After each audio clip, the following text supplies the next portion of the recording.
Почитувани гледачи, добра вечер. Добре дојдовте во уште една анализа на 24 вести. Тема на нашата вечерашна емисија ќе биде состојбата на правосудниот систем во Македонија, како и случувањата кои се поврзани со специјалното јавно обвинителство.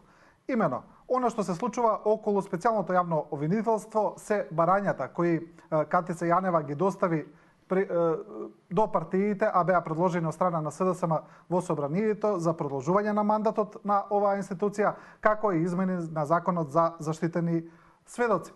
Но овие прашања отвараат една дилема во целата ситуација, дали ова обвинителство ќе остане да работи под овој мандат, дали ќе остане под продолжен мандат или ќе биде уште една епизода во македонската политика.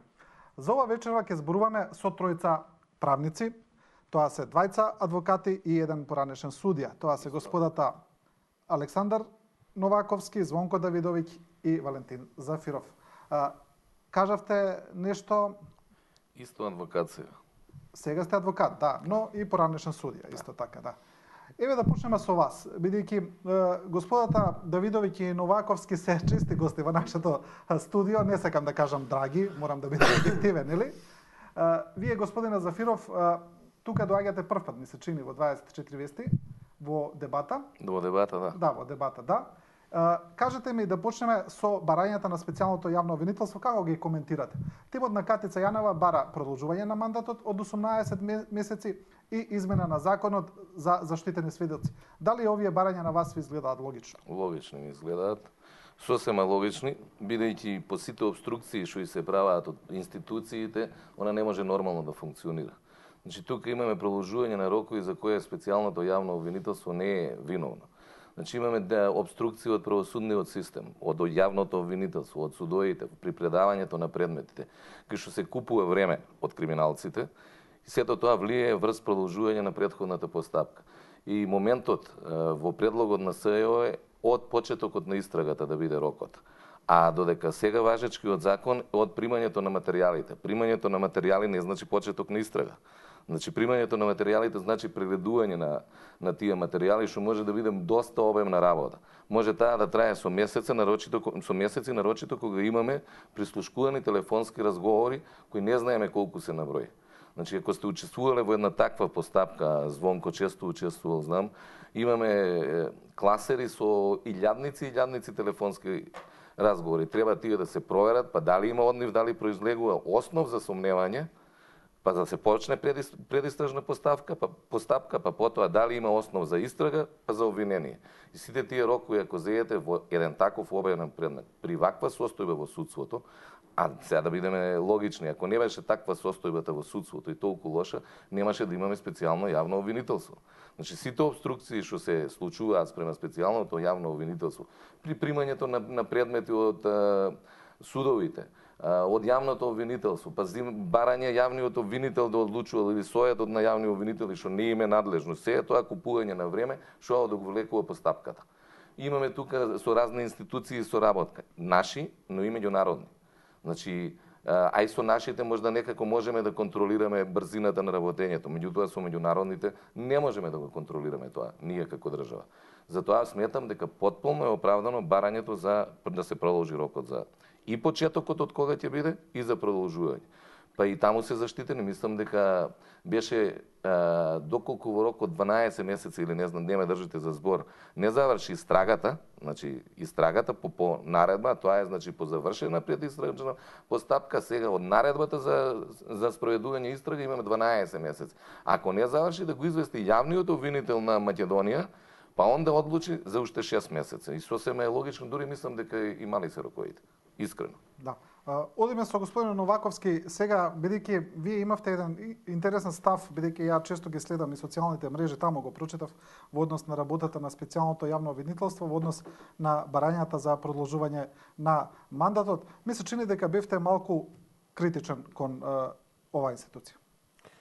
Добро, јас се согласувам дека на специјалното јавно обвинителство треба да му се продолжи рокот и јас мислам дека тој рок ќе се продолжи. Имајќи го предвид све оно што се случува пред избори околу извештаите на специјалното обвинителство, јас имам одредена замерка на начинот на кој се пристапи во парламентот, имајќи го моето искуство таму пратениците сакаат да се осекаат како неприкосновени и специјалното обвинителство налета тука на една заседа, би рекол, за да се дојде до една конфронтација меѓу пратениците, пратеничките групи и специјалната обвинителка, со тоа што испадна дека некои ја бранат, некои ја напаѓаат и сега доаѓаме да како сама се брани или напушта седница. Мојот став е критичен, бидејќи до сега конкретно, без разлика на обемноста на материјалот и све, очекував одредено обвинение. Значи, тоа морам јавно да го кажам, бидејќи мислам дека до сега, ако се преслушани тој процент кој беше кажан на материјалите, а ние имавме и бевме уверени и ги слушавме од страна на опозицијата и бомбите, секако можело да се покрене некоја постапка. До сега... Добро, веќе се покренати две, нели? Не, добро, али до сега доаѓаме во предизборен период. Прво треба да сватиме дека Македонија нема идеална демократија и дека тоа нема да влијае директно врз изборите. Бидејќи друго е во други земји каде секое превземање од страна на дали е специјално, дали редовно обвинителство, никој не е загрижен.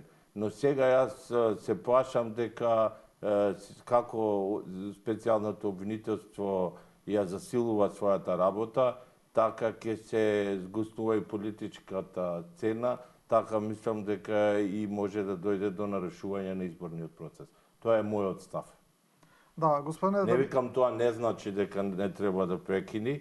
Мислам дека никој нема да се осуди да го укине специјалното обвинителство. Мислам дека и рокот ќе биде продолжен, бидејќи сметам, како што кажа еден аналитичар, доколку владеачките партии го ја донесат таа одлука, тоа значи дека си пукаат во нога. Бидејќи тоа ќе се затвори едно крупно прашање и една крупна дилема, но верувајте дека од правдата никој не може да избега. И ако има толку сериозни индици за криминал, мислам кога тоа ќе се расчисти. Господине Давидовиќ, вас ќе ве прашам како го коментирате овој став дека специјалното јавно обвинителство требаше да покрене повеќе обвиненија, да заврши повеќе работа од ова што веќе е завршено, со оглед на тоа дека таа институција константно се жали на обструкции од страна во текот на целата работа до сега. И ме интересира ова барањето на госпоѓата Јанева за измената за заштитени сведоци, каде што таа предлага да ги именува заштитените сведоци, за разлика од сега. Може да ми кажете за ова зошто е важно? Вака, вашето прашање дали можеле повеќе, секогаш се може повеќе. Но едно треба да сме свесни, колегата Зафиров зборуваше за тоа. Значи, прво имам малку обвинители. Тоа е огромен материјал. Ако седнете да ги преслушате, само да ги преслушате, не е тоа просто преслушување, него мора да ги поврзете работите од преслушкуваните разговори. Па да утврдите дека има било какво сомневање, индиција за некакво кривично дело. Па да ги определите и размислите каде ќе ги најдете евентуално доказите, да ги подкрепите разговорите. Па да ги најдете и одземете доказите, да ги класифицирате често пати и вештачите, и тоа е постапка која трае, а вие не сте дошле до мигот кога можете да го подигнете обвинението. Тука е да ги сослушате осомничените, да ги сослушате сведоците, евентуално со вештаците да разговарате, да ви посочат и укажат на некои работи. Да имате огромен временски период за да го сочвакате целиот тој материјал. Ако имавме аболиција, ако финансовата полиција не сработуваше, Централниот регистар, замислите, на обвинителство во своја држава не му дава докази, па обвинителство мора да влезе во државен орган во своја држава, е голема срамота. И тоа покажува на кој начин се однесуваат институциите. И најголемата пречка е кривичниот суд. Таму имате постојано купување на време. Дадена мерка на предпазливост, враќање назад. Веднаш председателот на судот излегува со известување и вика, овие никој ништо не знае право, јас сум тој кој познава право и они само не го познаваат правото и само прават проблеми и се жалат во јавноста. И ова не е точно. Милион пати сме разговарале на оваа тема, каде што се тврдеше првиот пат беше вратено заради неизвршена декласификација на доказите. Но не е точно. Во шпион, во куп предмети, вие знаете, колеги, имаше класифицирани информации, каде што во текот на постапката се вршеше или не декласификација. Ова дене што излезе со соопштение дека мерката на предпазливост која се бара или замрзнување на имоти на жиросметките не е точно определена. Не е точно. И тоа во еден од предметите, и еве ќе ви кажам, каде што мерките за предпазливост беа забрана за вршење на дејност, односно да испрашува и да држи испити, не беше конкретизирана за кои предмети, за кои часови, па обвинителот во текот на таа постапка за донесување на таа мерка на предпазливост прецизираше па се донесе. Имаше едно враќање на судот, поради последното беше поради неможноста да го отворат USB драйвот. Срамота, а кажуваат дека со Акмисот бира суди и дека они вршат достава по електронски пат. Се во ова покажува на кое ниво е и онда имате веднаш спинување. Сите критики не се во ред, се врши притисок во судот, специјалното јавно обвинителство, а специјалното јавно обвинителство се однесува на истиот начин на кој основното јавно обвинителство истите работи ги доставува. Али имате сосема поинако варшин и поинаков пристап на судот. Кога се ова ќе го земете во предвид, големи проблеми има специјалното јавно обвинителство да ги ефектуира и реализира предметите. Секојаш може подобро. Второто за кое ме прашавте, измената на законот за заштитени сведоци. И нормално. Овде се работи за многу тешки кривични дела за кои постои сомневање. Ние као адвокати не можеме да кажеме да некој е виновен дека немаме судска одлука, али ако се работи за сомневање и имате сведоци кои може да ви ги подкрепат и писмените, материјалните докази, а имате во прашање високи политички функционери, луѓе кои што се вработени можеби во Министерството за внатрешни работи, моќни луѓе кои контролираат определени работи, нормално е да барате само вие и да ги знаете кои ќе бидат заштитени сведоци. Постои манливост и во целиот закон, не само за заштитени сведоци, па дури и во измените кои се бара. Се е направено половично. Ако имаме специјално јавно обвинителство, немаме специјално оделение во судот, еве на кој начин ќе функционира специјалното јавно обвинителство со огромни проблеми.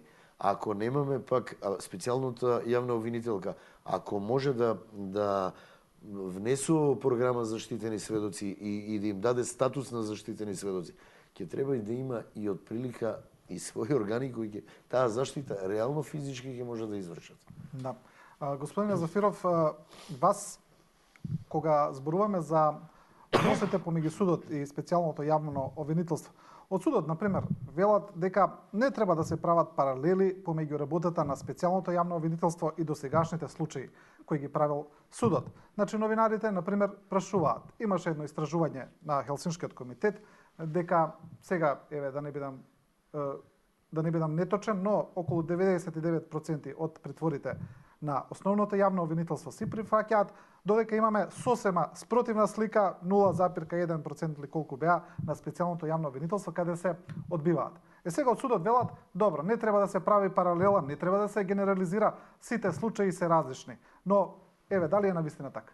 Значи, јас сум припадник и на Комитетот за заштита на правата, истата таа анализа и ние имаме направено дека 99, нешто од предлозите за притвор во нормалните постапки кај што не учествува СЈО, кај што учествува јавното обвинителство, се прифаќаат анблок. Значи, никој не ги проверува, ни па одлуки, и тоа има смешни одлуки.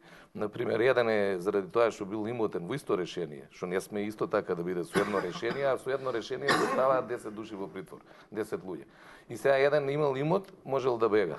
Друг немал имот, па затоа што немал имот ќе бегал. Значи, без никаква анализа, значи воопшто анблок се прифаќаа притворите, а дека не треба да се прави паралела, па ние не живееме во две држави. Немаме ние два правни системи, немаме два аршини за притвор, како имаме за привилегирани функционери, па напротив за функционерите треба поостри критериуми да бидат. Значи, тие се помоќни, нарочито па за влијание на истрага. Ај за бегство да не зборуваме. За бегство, ајде секој може да бега. Тоа е проценка на судот. Често често многу тешка проценка, меѓутоа мора да работи тоа. Ама за влијание на истрага, еден министер што ги поставил сите функционери и сега е моќен во ВМРО или еден директор на ДБК или на Бирото за општа безбедност, како се викаше, они со своји луѓе не можат да влијаат. Значи, тука е критериумот многу повисок за определување на притвор и притворите треба да се даваат. Наш став, односно мој став, кој го наметна во комитетот, е дека ние немаме селективна правда, ние имаме тотална неправда. Значи, селективна правда е барем за некој има правда. Ние имаме тотална неправда. Од една страна даваме притвори кај што нема потреба од притвори, за 100 ќебапчиња притвори, за 5 грама марихуана, без разлика колку сме ние против дрогата. За 5 грама марихуана, а овдека за интереси што се загрозуваат на државата, основите на државата, не се даваат притвори. Како тежина на кривични дела. И нема влијание на сведоци, нема влијание на истрага. Тоа е глупост. Кој да го слуша, ако има трунка логика во својот памет и да не е правник, ќе го свати тоа. Едино партиски послушници може тоа да не го сваќаат. Да. Значи, немаме два система, имаме еден систем кој треба да функционира подеднакво за сите. Поради тоа што некои се избрани и именувани функционери, со тоа се нафаќаат на поостри критериуми, на поостри осуди и од јавноста, но и од законот. Тоа е мој став. Господине Новаковски, кога зборуваме за специјалното јавно обвинителство, мислам дека е повеќе очигледно дека оваа институција се наоѓа под еден константен обид за дискредитација од страна на повеќе медиуми, политичката партија ВМРО ДПМН која е на власт и отворено веќе ја напаѓа таа институција, значи тоа не е ни скриено. Например, за време на аболицијата од страна на претседателот, во интервју претседателот кажа дека не може тоа обвинителство да отвара истраги само за власта, а да нема истраги за опозицијата. Значи, држи ли таа констатација дека специјалното јавно обвинителство е исполитизирано затоа што отвара истраги само за власта? Согласно мандатот кој што го има оваа институција и причината поради која е воспоставена. Прво, јас се согласувам во целост со одредени констатации, посебно се надоврзам на тие притвори. Ние кои работиме кривично, многу јасно знаеме како лесно се даваја притвори, како притворите се даваја за дела кои се далеку основи на сомневања кои имаме сега индици. Значи, се одеше одма во притвор, многу тешко беше да се укине притворот, се даваја гаранции со секакви имоти, се одбиваат тие, дека постои опасност од бегство, човекот суспендиран од работа па може да влијае на работа во однос на документите. Тоа е јасно. Па ние нема да дојдевме до оваа ситуација на формирање на специјално обвинителство ако беше во ред. Значи, затоа не сакам да се навраќам на тие работи. Ние дојдовме до политички договор во Пржино и сите одлуки, буквално сите, правни, политички, ги донесоа политичарите.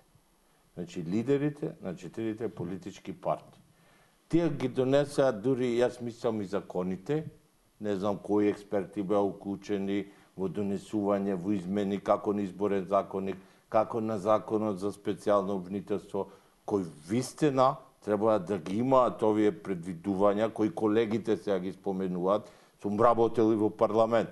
Значи, за да се донесе еден закон, треба да се видат фискалните импликации, треба да се направи анализа од експерти.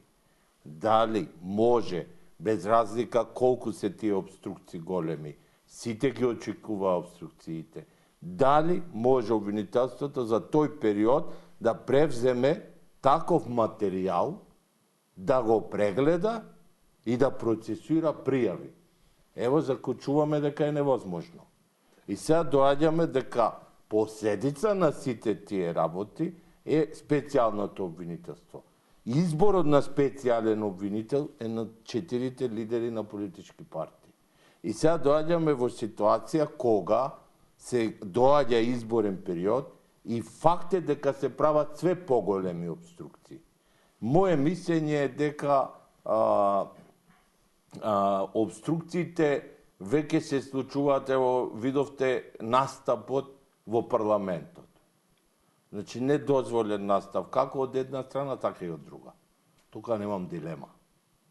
А во однос на изјавата на претседателот, Председателот со таа изјава и со самата аболиција покажа дека со тоа се вмешува директно во правосудниот Добро, систем. ја кажав таа изјава бидејќи тоа е една теза која која постави тогаш и председателот, но и владеачката партија, дека специјалното јавно обвинителство отвара истраги и обвиненија само за власта, а не за опозицијата. Па ево ви одговарам конкретно, значи тој печаток после овие сиве случувања во парламент и предходно, веќе владеачката партија не крие дека не е задоволна од специјалниот обвинител. Тоа јавно го истакнуваат Но што секаде. мислите вие за тоа што тоа и е факт дека се отвараат истраги само за власт? Не, јас мислам дека До сега специјалното зборам. обвинителство само има одредени забелешки дека може до сега да процесуираат повеќе случаи врз основа на оние бомбастични најави за тешки криминали направени во овој изминат период. А специјалното обвинителство ниту ќе биде укинато, ниту ќе биде рокот кој е во законот. Тој ќе се продолжи. Бидејќи јас мислам дека сите истраги во однос на тие материјали ќе завршат. Тоа е моја мислење. А специјалното обвинителство дали ќе се доекипира, дали има стварно недоволно кадар, јас мислам и со овој кадар веќе работи и јас ја поддржувам работата на специјалното обвинителство. Ја не се слагам со вас дека отвора само за опозицијата. Значи, она Јас кажам дека тоа е теза која се специјалното поставува, обвинителство. Јас не го кажам. Не, во ред. Јас ја кажав како теза, Да. нели? Да. Специјалното обвинителство отвара постапки за оние што има докази, што им се што е доставено. Значи, ако има власта против опозицијата, нешто што работи од надлежност што е на специјалното јавно обвинителство, нека достави, ќе работи и така. Предпоставувам дека и така ќе работи.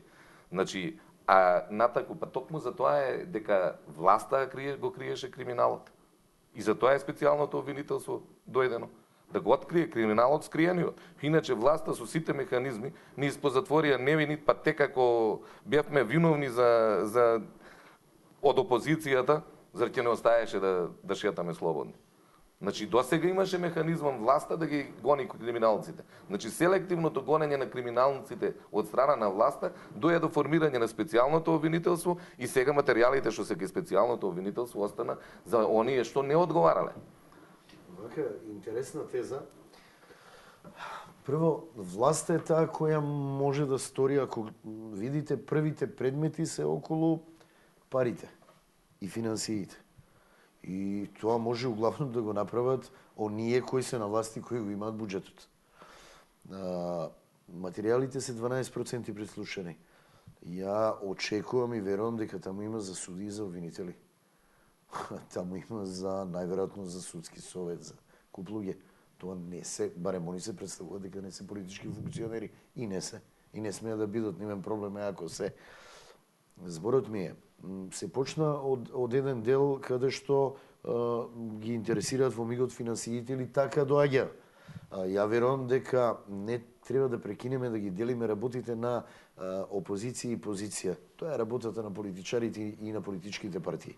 Ние, као колеги, не можеме да размислуваме поинаку освен она што го кажаа колегите. Имаме луѓе кои сториле кривично дело и кои не сториле кривично дело.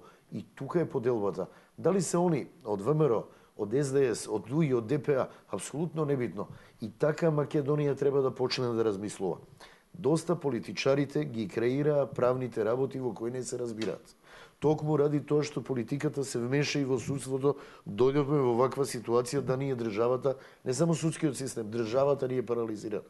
Ние сега бараме излез со некои ад-хок решенија со специјално јавно обвинителство, затоа што целото обвинителство од основно до републичко не функционираше. Затоа што не го гони криминалот и вие доаѓате у ситуација да имате сознание за огромен криминал кој мора да се расчисти. И ако не се расчисти тој криминал, ние нема да почнеме од нула. Она што го кажа колегата, ако не се продолжи мандатот на специјалното јавно обвинителство и не ги расчистиме до крај сите прислушкувани разговори, ние никогаш нема да бидеме правна држава. Ќе ви кажам зошто. Затоа што свесно сите заеднички ќе учествуваме во сокривање на сомневање за криминал. И се додека не се преслушаат и последните снимки и не се утврди дали има докази или не за тие кривични дела, ние не можеме да зборуваме за правна држава. Тогаш ние сите ќе ги амнестираме криминалците. Добро, еве господинот Новаковски е оптимист дека ќе се продолжи мандатот на специјалното јавно обвинителство, но јас еве би ве прашал кратко пред реклами, што ако не се продолжи? Например, специјалното јавно обвинителство вели сега дека доколку не се смени законот за заштитени сведоци и доколку особено ако не се смени тој закон, дека тие нема да може да подигнат уште многу обвиненија, можеби уште неколку, и дека за многу случаи оваа институција ќе остане парализирана. Вие мислите ли дека тоа може да се случи? Можно е да се случи, но мислам дека нема да се случи. Како би рекле, вистината е како шило, пробива. Не постои совршен криминал. Не постои кривично дело кое не се открило. Кроз години ќе одговара. Алтернативата е во тоа да бидат некои луѓе, ни на нив не им одговара. Колку да сметаат сега дека се покриваат со некои работи и маневри, цело живот ќе останат по сомневање. Тоа е полошо него да бидеш осуден. Ние знаеме, се поврзувам на тоа, случаи кои по 10 години се водат, а тие луѓе 10 години можеле да ги одлежат дел од казните. Значи, со други зборови, јас сум убеден дека ќе се продолжи. Значи, замислите што ќе се случува од кога ќе отпочнат постапките во суд. Така е. Ако зборуваме за толкав материјал, ние знаеме, сме воделе некои случаи. Прво, адвокатите, немаме ни ограничување на адвокати. Треба специјалното обвинителство да се соочи со адвокатите во вакви тешки случаи. Сигурно секој има право на одбрана. Така е. Можеби ние ќе се најдеме на страната да браниме некој од тие. И во случајов можете да замислите кои капацитети треба да ги има и одбраната, но и специјалното обвинителство. Од тие причини, јас сметам дека одредени работи, одредени изјави, не ми се соодветни, мора да се критикува тоа. А дека ќе се заврши и ќе се продолжи мандатот, јас сум убеден. Добро, не може да се затвори вака случај. Се селеме на терен на еден друг суд, тој е уставниот, но пред тоа да направиме една мала пауза за реклами и веднаш се враќаме во студиото.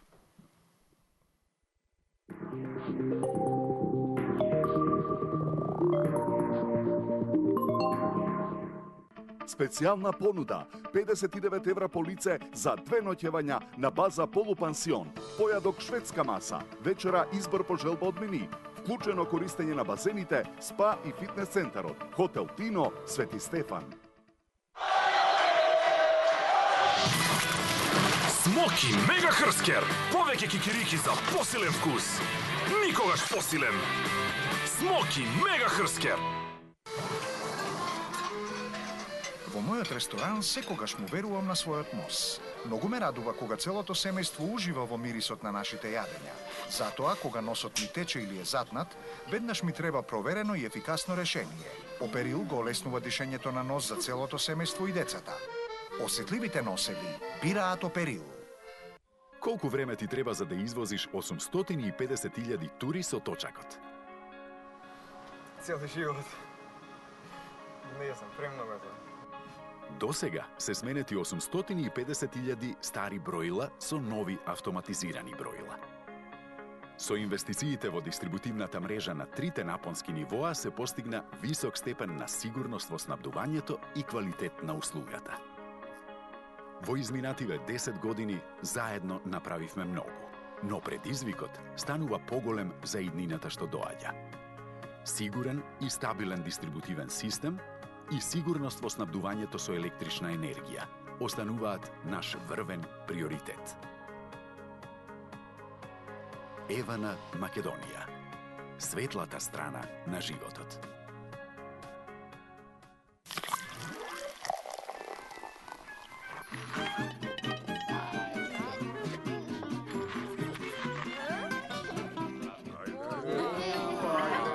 Прилепска газоза.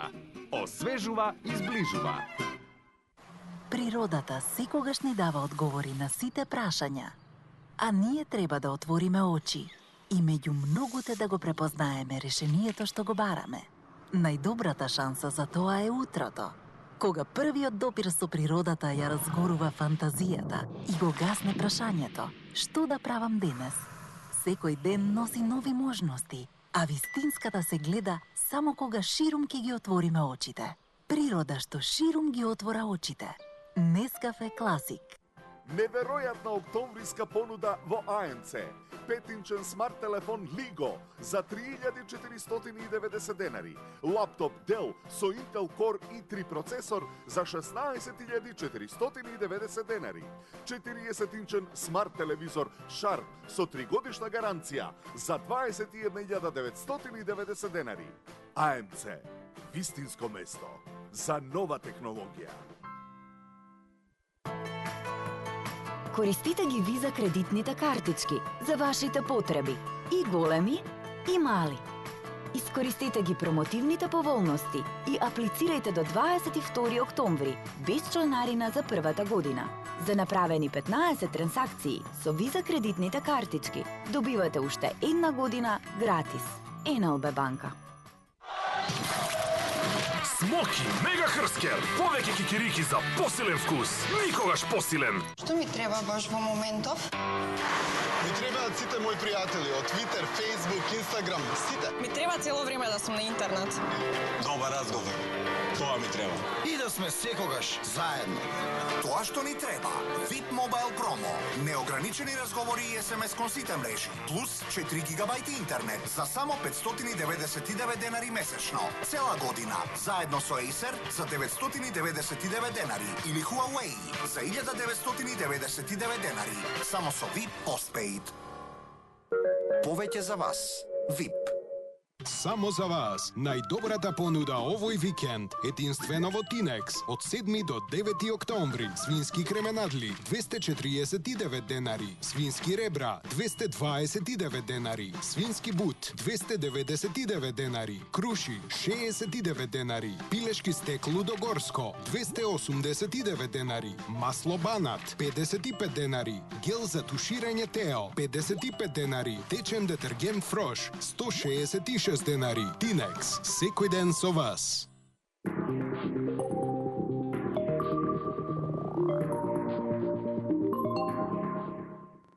Да, се враќаме во студиото, застанавме до Уставниот суд. Значи тоа што се случува таму е дека Уставниот суд после последниот договор кој е постигнат помеѓу политичките партии, тоа е веќе познато на јавноста, тие го повикаа Уставниот суд, тие се разбира не може да му наредат, но го повикаа на првата седница после летната пауза да се изјасни за уставната на специјалното јавно обвинителство. Еве го дојде месец октомври, Уставниот суд се уште ова не го става на седница.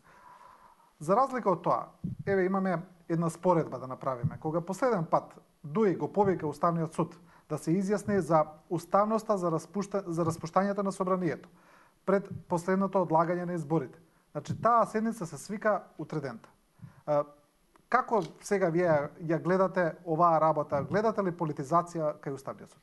Значи, Уставниот суд е политизиран дебело. Значи, одамна, од зеде кој се суди на Уставен суд. Значи, најголемите послушници, нарочито од Скопската единица, судии отидоа да бидат судии за Уставен суд. Значи, судија ни е таму што го судеше Змиско око, кој 10 години нели ќе се проучувало во странските земји, 10 години не иде до правосилна пресуда.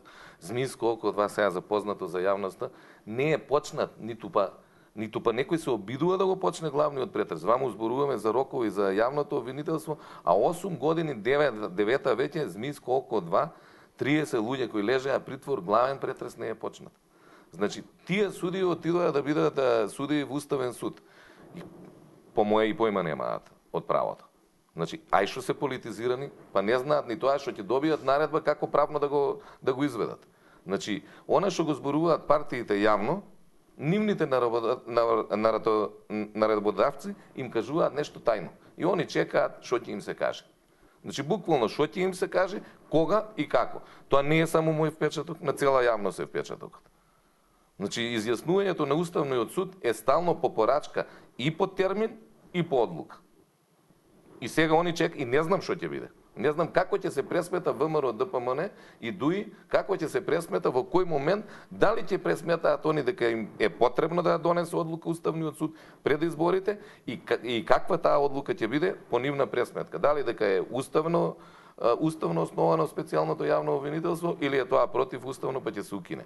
Може да биде моментот распуштањето на парламентот да се укине специјалното јавно обвинителство и да не може да се реагира на начин со соодветна измена на уставот или на системските закони, специјалното јавно обвинителство повторно да се формира согласно Пржинскиот договор. И ќе биде изговор, како често што викаат, судот така одлучи.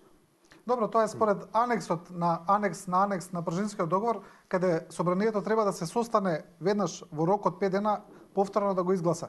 Но сега ако собранието е распуштено, потоа може да се случат разни политички игри, да се најде изговор, па тоа да се одоговлече и така натаму. Па нели немаше да се состане собранието прошлиот пат, нели таква одлука донесува, па на крај се состана.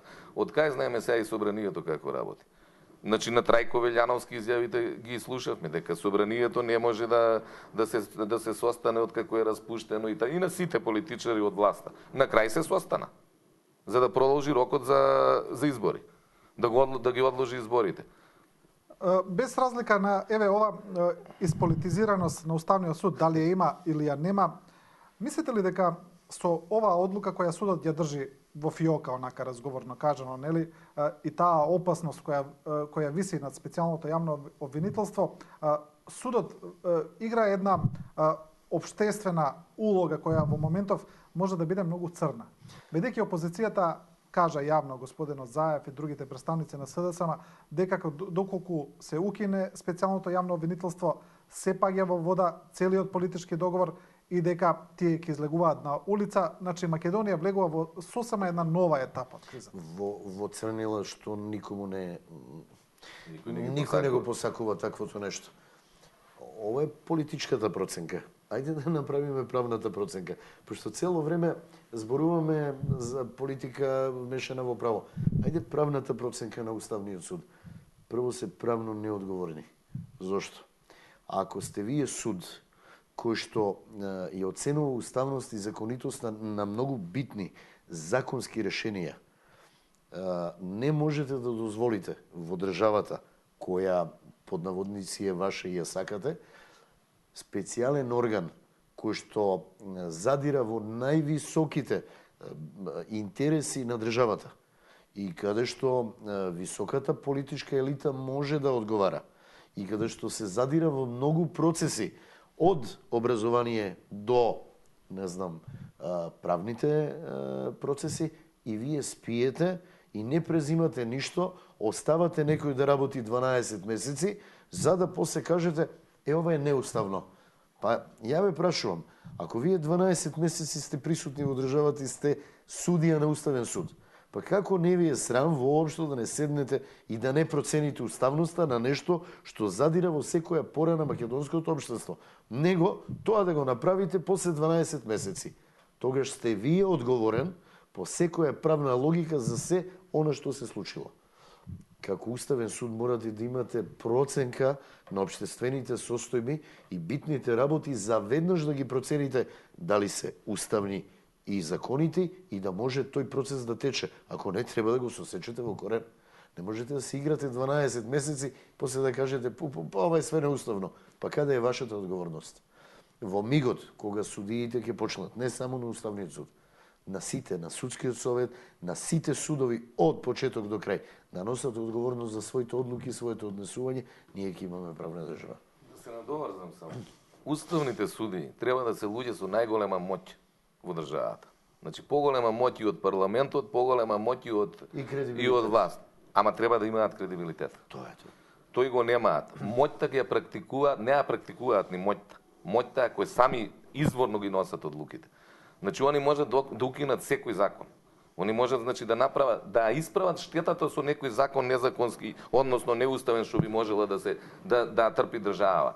Еве сега ако специјалното јавно обвинителство, јас не сум уставен судија, ниту сум постручњак по уставно право, не можам да кажам дали мислам дека е уставно, меѓутоа нема да се степам за тоа.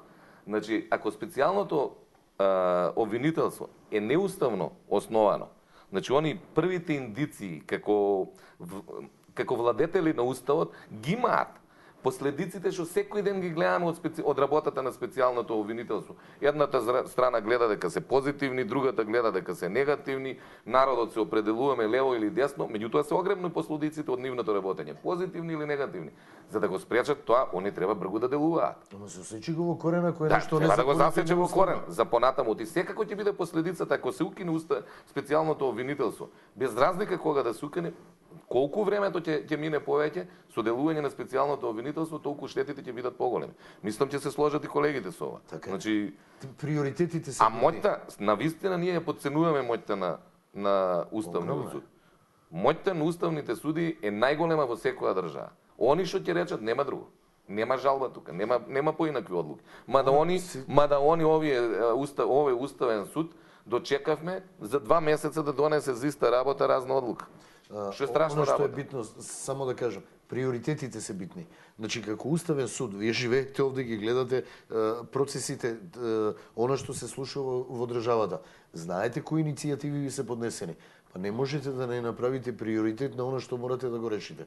Не можете да решавате некоја работа која задира во секоја пора на општеството после 12 месеци. Тоа е апсолутно неодговорно. Да, добро, еве, кога зборуваме за Уставниот суд како највисока институција, зборуваме за судовите, зборуваме за обвинителството, зборуваме за целиот правосуден систем и тоа не само на оваа дебата, туку константно. Што мислите, господине Новаковски, што треба да се случи во Македонија за целиот тој правен систем, правосуден систем, кој очигледно дека е поставен на крива нога или е накривен целосно или урнисан, не знам, што треба да се случи за работите да почнат системски да се поправат? Еве ќе дадам само една паралела, тоа се последните случувања во Албанија, каде што се направи страшен притисок да се донесат правосудни реформи откако Албанија влезе во НАТО. Тоа е еден пример кој ни е најблизок. Што мислите вие за Македонија? Што треба да почне да се случува за конечно работите да тргнат во правилна насока? Па видите, ние не сме ниту членки на НАТО, ниту членки на Европската Унија. Значи, доколку ние ги почневме преговорите со Европската Унија, а сите овие поглавја, прво мислам кој беше правосудството за разгледување. И секако со тие добро, тоа најмногу е застапено во извештајот на Прибет. Второ, не само за Прибет, значи зборуваме дека темелот на една држава е правосудството. Ние имаме проблем во комплетна недоверба према било која институција. Прво почнуваме од Уставен суд, од парламентот, видете ги анкетите која е процентот на доверба на граѓаните. Вие имате 2 години политичка криза, каде сите одлуки, ке повторам, ги донесоа лидерите на политичките партии, никој не им го брани. Тие може во парламент имаат представници, тие представници во парламент гласат и ние сега се надоврзувам на колегата Звонко дека Уставниот суд, во колку е независен, ќе свати дека ситуацијата е толку сериозна и за ова одлука не ќе очекуваше повик од политичките лидери.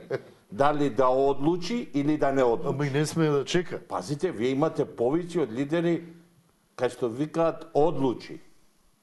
Значи ти кога го повикуваш Уставниот суд, тој не треба да чека во ниту еден момент. Која е јачината на Уставниот суд во демократските држави не треба да зборуваме. Вие видовте во Австрија, една држава која никогаш немала проблем со изборите, беа поништени изборите. Од кого беа поништени? Од страна на Уставниот суд. Вие имате Германија, поништено Уставен суд избори и укинато гласачка, да се употребуваат тие електронски гласачки кутии. Значи, али за да се одлучи, треба да верува некој. Ние сега без коренита реформа, прво треба да има избори. Неминовни се избори на 11. Јас мислам секој да оговлекување со изборите ќе донесе до уште поголема криза. Посебно ако се одлагаат дали ќе се со локални, дали нема да се со локални, автоматски ние имаме ситуација, например, зашто не се поместија локалните. Имавме ние ситуација каде се одложија локалните, ако некој мисли да заштеди на граѓаните. Но калкулации веќе со изборите не треба да има. Мора да има избори. И таа влада, која ќе биде избрана, со полн легитимитет, мора да ги почне реформите и мора Македонија да ја приближи. Македонија го изгуби чекорот. Не само со Албанија, со сите. Значи, ние не можеме да очекуваме корените реформи во правосудството без да почнеме преговори со Европска Унија. Ние гледате кои ситуации ги решаваме. Беше споменато парламентот се распуштил, нема основ да се свика, се свика. Кој одлучи да се свика? Значи, и странците ја поддржаат таа одлука на лидерите на политичките партии. Каде ни држат лекции за правото? Значи, или може, или не може. И по тие причини јас сметам дека е неминовно да се одржат избори и после да дојде влада која буквално ќе направи корената реформа на целиот правосуден систем.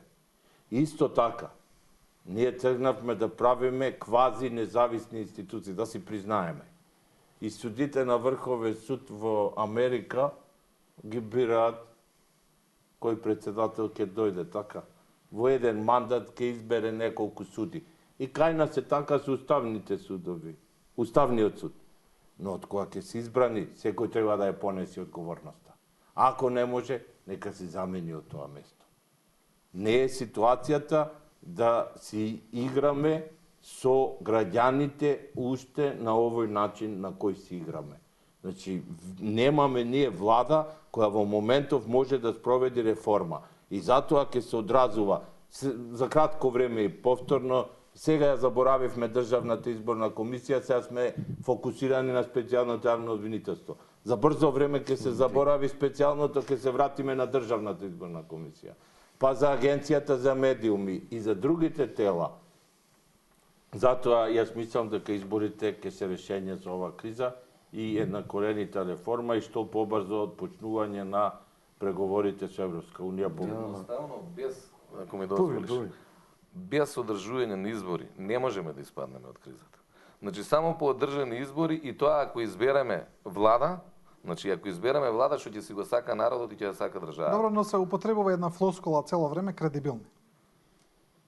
Не само избори. Како сакате, реков изборна, што ќе си ја сака народот и што ќе си ја сака државата. Што ќе сака од ова место да направи пристојно место на живење.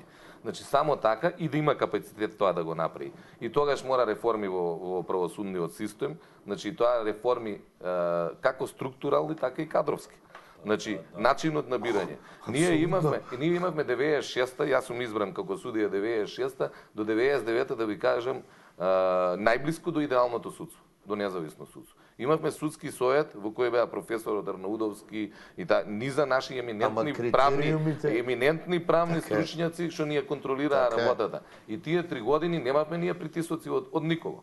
Значи, буквално од никого. Ако те бива, ќе судиш, ако не те бива, оди си. Мислам, го фанавте и вие тоа време. После тоа, како почна помалку судството да му паѓа рейтингот, вие која дојдоа, веќе строжко срушија. Меѓутоа, самото судство значи, е темел на секоја држава. Ама само еден темел не ја држи државата. Значи, треба да биде пропратено со реформи на другите институции. Значи, тука пред се мислам на полицијата. Пред се, кога зборуваме судство, ние правниците ги делиме по име судство и правосудство, ама на народот не му е јасно тоа. Значи, ние кога зборуваме за судство, мислиме на правосудство. Тука е пред се јавното обвинителство. Значи, јавното обвинителство е уште повеќе политизирано од судството. Сите тие реформи треба да дојдат по изборите. Од една честна влада, кредибилна, што викате вие, што сака да го направи тоа, да го направи поубаво место за живење на овие простор и на овој народ. Само така можеме да успееме. Иначе, Европа да, НАТО интеграции, ЕУ интеграции да, меѓутоа они не можат нас да ни ги решаваат работите. Можат да ни вршат притисок и сега имаме притисок. Ама тоа е позитивен притисок. Значи, позитивен притисок да ни кажат, бидете пристојни да ни дојдете на гости. Да. Господине Давидовик, имаме уште 2-3 минути, еве ќе ви ги оставам. Само да ви кажам, никој не може повеќе да не сака од нас самите. Ни ЕУ, ни НАТО. Има, се ова што го кажа колегите, има точни предвидувања и проценки што треба да се направи со судството, правосудството и другите органи. Али не да го прават тоа политичарите. Тоа треба да го направат експертите, секој од својата област. Ние дозволивме луѓе да бидат судии со траен мандат. Ништо не им можете од кој ќе ги изберете. Да имаат свој буџет, да имаат свој орган кој ги бира. И пак нечини на пониски гранки не било. Покрај генерален реизбор. Многу сериозно треба да се размисли за телата кои што ќе ги бираат судиите. Имаме ние примери во земјите и ограничувањето и критериумите кои луѓе може да седат таму. Не може секој да биде таму. Да. Само кратко како ни е правната сигурност во држава. Класичен пример со аболицијата. Ниту аболицијата беше правна, уставна, нит па после укинување, па тоа е веќе смешно, укинување на аболиција. Тоа нешто не постои да, никаде во светот. Значи ниту тоа беше уставно, ниту тоа беше уставно. А ние тоа го прифаќаме како ништо да не било. Да, господин Новаковски, еве, вие сепак останавте за крај, така е во ваков жив разговор. Само едно, кога зборуваме за реформи, вие кажавте еден сегмент каде што зборувавте за довербата во институциите дека е нарушена. Еве конкретно за специјалното јавно обвинителство. Последната анкета на ИРИ укажува дека ова институција има најголема доверба во моментов кај граѓаните кои веројатно таму бараат некаква надеж, тоа е 63%. Има едно прашање кое се отвара цело време и кое лебди во воздухот. Доколку се продолжи сега мандатот на специјалното јавно обвинителство, мислите ли дека е можно во иднина, како прв чекор во тие реформи, оваа институција да стане трајна и да биде корен на тоа ново обвинителство кое ќе се формира? И јас го делам вашето, не ги сум ги читал анкетите, али од моите контакти со обичниот народ, јас мислам дека... Та анкета на ИРИ. Да, дека ужива голема доверба специјалното обвинителство и од тие причини кажав дека тоа никој не ќе може да го укине, тоа ќе продолжи, а постои тоа можност да тоа премине во некој специјален оддел, па потоа со специјален суд и да се продолжи работата. Јас така очекувам, без разлика кој ќе победи на овие избори. Тоа е моето мислење. Да. И убеден сум во тоа. Тоа е обвинителски кадар од таму потекнува. Да. Се знаат луѓе да Господа, ни помина времето, кога е добар разговорот, брзо и поминува. Ви благодарам за учеството. А вие, почитувани гледачи, гледајте ја анализата секој ден во 9 часот, во 21 часот, тоест и се разбира, останете и со информативната програма на 24 вести.